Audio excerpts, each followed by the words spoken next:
Vandag duik ons in 'n ongelooflike fascinerende mediese raaisel. Ons praat van 'n toestand wat pyn veroorsaak wat so intens is, dis amper ondenkbaar, maar dit los dikwels geen uiterlike tekens nie. Kom ons spring weg.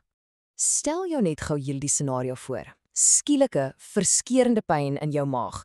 Jy jaag na die noodkamer, heeltemal oortuig dat iets vreesliks fout is. Maar die eerste ondersoek, dit wys absoluut niks duideliks nie. Dis 'n vreeslike verwarrende en angswekkende situasie waarin baie pasiënte hulself bevind. En daardie een frase, pyn buite verhouding, dis die sleutel. Dis die broodkrummelspoor wat hierdie hele mediese speurverhaal aan die gang sit. Dit sê vir die dokters, die probleem lê diep binne. Dit's weggesteek en dit kan lewensgevaarlik wees. Die pyn self is die belangrikste stukkie bewyse. Goed, so kom ons begin by die begin, daardie oorweldigende pyn wat alles aan die gang sit. En ek moet beklemtoon, hierdie is nie jou gewone maagpyn nie, dis iets op 'n heel ander vlak. En dis nie sommer enige pyn nie, pasiënte beskryf dit dikwels as 'n skeurgevoel. Dis nie net in die maag nie, dit kan uitstraal, reguit deur na die rug. En kyk hierna, hierdie intense pyn kom voor in 'n eislike 90% van mense wat simptome het. Dis die onmiskenbare rooi vlag wat sê iets is ernstig fout. So, wat op aarde veroorsaak hierdie pyn? Kom ons beweeg aan en ontmasker die skuldige. Die probleem lê nie in die ingewande self nie, maar in die bloedvat wat dit van bloed voorsien. Die amptelike mediese term is spontane geïsoleerde viserale arteriedisseksie of sommer net CVAD. Dis 'n mondvol, ek weet, maar moenie bekommerd wees nie, die konsep is eintlik heel eenvoudig. As jy daaraan dink soos 'n hoë tegnologie tuinslang. Hierdie analogie is perfek. Jou slagaar het laag, reg? Presies soos een van die versterkte tuinslange. As daai binneste laag nou skeur, dan forceer die hoë druk bloed, soos water, sy pad tussen die laag in. Dit skep 'n vals kanaal wat die ware kanaal kan toedruk en die bloedvloei na jou organe kan afsny. En dis presies daai proses wat daai ondraaglike pyn veroorsaak. Vir jare, vir dekades, was hierdie 'n spooktoestand. Dit was amper onmoontlik om te diagnoseer terwyl die pasiënt nog gelewe het, maar soos ons gaan sien, het dit dramaties verander. Kom ons kyk gou na hoe die diagnose ontwikkel het. Hierdie tydlyn is, wel, dis verstommend. Dink gou hieroor na. In 1947 was dit 'n doodsvonnis wat hulle eers na die dood kon bevestig. Teen 1992 was 'n diagnose moontlik, maar slegs tydens 'n massiewe operasie.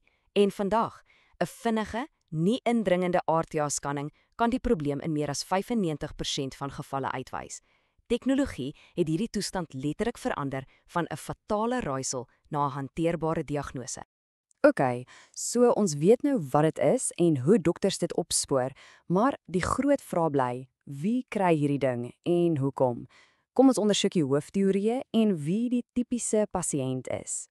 Die hoofverdagte is iets wat ons meganiese stres noem.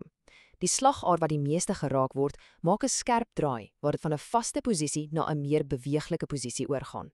Hierdie punt ervaar intense spanning. Dink daaraan soos om 'n tuinslang oor en oor op presies dieselfde plek te buig. Uiteindelik gaan daai binneste laag soog, né? Terwyl sekere siektes 'n rol kan speel, het die meeste pasiënte dit nie. Die stres op die slagaar self blyk die hoofoorsaak te wees. En wie is hierdie pasiënte tipies? Wel, die data is onmiskenbaar. Hierdie toestand affekteer mans oorweldigend. Ongeveer 3/4 van alle gevalle is mans. Die tipiese pasiënt is 'n man in sy 50s of 60s. Wanneer 'n dokter hierdie disseksie op 'n skannering sien, gaan hulle dit klassifiseer. Hoekom? Dis nie net vir die lekker van 'n fancy naam nie. Dis om die gevaar te assesseer. Hulle wil weet, bou die druk op in daai valskanaal of kan die bloed ontsnap? Is die skade besig om te stol? Die antwoorde op hierdie vrae help hulle om die risiko te bepaal en die heel beste behandeling te kies. En dit bring ons natuurlik by die klimaks van ons storie, die behandeling. Hoe maak jy so 'n delikate en gevaarlike probleem reg? Wel, die benadering wissel van waaksaam wag tot hoogs gevorderde prosedures.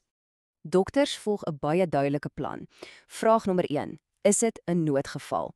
As daar bloeding is of as die darmes besig is om te vrek, dan is oop chirurgie onmiddellik nodig. Indien nie, is die eerste stap konservatiewe bestuur. Dit beteken basies om die liggaam kans te gee om homself te genees deur die ingewande te laat rus. As die pyn aanhou, dan is dit tyd vir 'n intervensie, of dit nou 'n stent of 'n operasie is. So hier is 'n vinnige opsomming van daai 3 hoofopsies. Konservatiewe bestuur is die mees algemene benadering vir stabiele pasiënte. Endovaskulêre stenting is die minder indringende opsie, waar 'n klein metaalbuisie, 'n stent, ingesit word om die ware slagaar oop te hou. En dan oop chirurgie. Dis die mees ingrypende en word net gehou vir die heel ernstigste noodgevalle. Maar die storie eindig nie in die operasiesaal nie. Wat gebeur daarna? Kom ons kyk na die pad na herstel en die liggaam se werklik merkwaardige vermoë om homself te genees. Opvolg is absoluut kritiek. Pasiënte kry gereelde skanderings om seker te maak die disseksie genees soos dit moet en nie in 'n aneurisme ontwikkel nie. Dit is 'n gevaarlike uitbulting in die slagaar se wand. En nou vir 'n statistiek wat jou dalk sal verras. 41%. Dis nie 'n mislukkingssyfer nie, inteendeel, dis 'n ongelooflike suksessyfer. In een belangrike studie het 41% van die pasiënte wat konservatief bestuur is, verbetering of selfs volledige hermodellering gewys. Wat dit beteken, is dat hulle liggame die skade op hul eie begin herstel het. Die valskanaal stol en word geabsorbeer en die slagaar keer terug na 'n byna normale toestand. Dis 'n bewys van die liggaam se ongelooflike veerkragtigheid. Op die ou end is die storie van mesenteriese arterie disseksie soveel meer as net 'n mediese geval. Dis 'n verhaal van hoe tegnologie ons toegelaat het om diep binne in die liggaam te loer, wat 'n byna sekere doodsvonnis verander het in 'n hanteerbare toestand. En dit het ons iets diepgaande geleer oor pyn, veerkragtigheid en die krag van 'n goeie leidraad.